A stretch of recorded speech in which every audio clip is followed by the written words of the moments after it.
മലയാളത്തിന്റെ മൗലിക പ്രതിഭ, മലയാള സാഹിത്യത്തിലെ പീപ്പിൾസ് സുൽത്താൻ എന്ന് അറിയപ്പെടുന്ന വിഖ്യാത എഴുത്തുകാരനാണ് വൈക്കം മുഹമ്മദ് ബഷീർ. മലയാളിയുടെ ജീവിതം തന്നിൽ പച്ചയായി അവതരിപ്പിച്ച എഴുത്തുകാരൻ. സ്വന്തം കുടുംബത്തിലുള്ളവരുടെ കഥ പറയാനായിരുന്നു ബഷീർ ഏറെ താല്പര്യം കാണിച്ചത്. അത് വായിക്കുമ്പോൾ നമ്മളും അത്ര കുടുംബത്തിലാണ് ജീവിക്കുന്നതെന്ന് തോന്നും. പാത്തുമ്മയുടെ ആട് എന്ന പുസ്തകം അതിനൊരു ഉദാഹരണമാണ്. ഈ കഥയിലെ ഏതാനും സന്ദർഭങ്ങളാണ് ഞങ്ങൾ ഇന്നിവിടെ അവതരിപ്പിക്കാൻ പോകുന്നത്.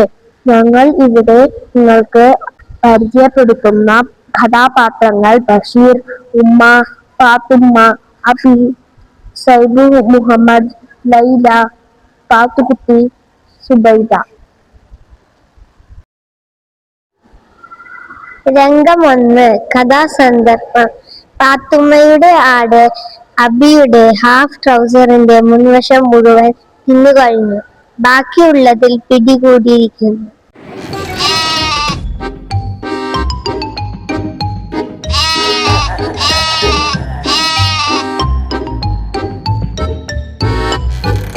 അയ്യോ പാപ്പ, ഉമ്മ ഓടിയറിഞ്ഞ്, അല്ലെങ്കിൽ ആടിപ്പ് എന്നെയും തിന്നും.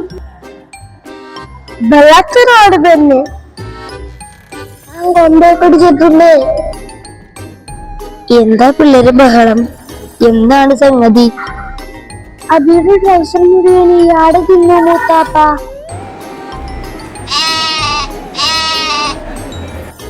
എന്താടാ അബി, എന്താണ് ആടിന്റെ പോക്കറ്റിൽ കടിച്ചത്? അബി ആടിന് വെള്ളയപ്പം കൊടുത്തതാ. ആടിന് ഒരു വെള്ളയപ്പം കൊടുത്തു, ബാക്കിയുള്ളത് പോക്കറ്റിലും ഇട്ടു. എന്നിട്ട് ആടിന്റെ മുമ്പിൽ നിന്ന് കഴിച്ചോ എന്ന് പറഞ്ഞു. ആടന്റെ ട്രൗസർ മുഴുവനും തിന്നു മൂത്താപ്പ.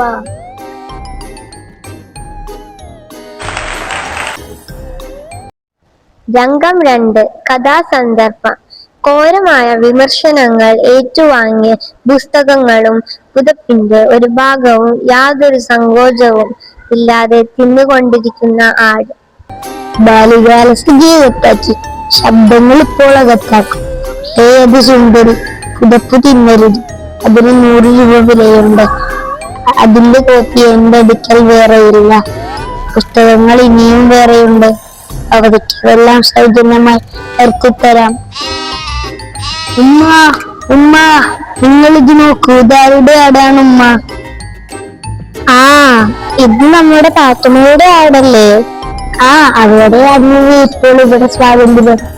ഉമ്മ, എന്താ ഇവിടെ ഇത്ര വെള്ളം? നിങ്ങൾ ആരെങ്കിലും എന്റെ ആടിനെ കഞ്ഞിവെള്ളം കൊടുത്തോ? നിന്റെ ഒരു കഞ്ഞിവെള്ളം, നിന്റെ ഒരു ആട്, ഇവിടെയുള്ള സകല വസ്തുക്കളും തിന്ന് തീരുമാനമാക്കി. ഒരു പാത്ത്, നിന്റെ ആടിന്റെ 2 പുസ്തകങ്ങളാണ് തിന്നത്. അങ്ങനെ പറയുന്ന വേണ്ടിക്കാക്ക, എന്റെ ആട് അതൊന്നും ചെയ്യൂല. നിങ്ങളിപ്പോ എന്ത് വേണമെങ്കിലും പറഞ്ഞു, എന്റെ ആടൊന്ന് പറ്റട്ടെ, അപ്പൊ കാണാം. എടി പാത്തു, എന്റെ ആട് പെറുമ്പോൾ ഈ സുബൈദാനെ മറക്കല്ലേ. ഈ സുബൈദാക്ക് ഇച്ചിരി പാല് തരണേ. തരും, നല്ല അട്ടി തരും. അമ്പട പുളിച്ച്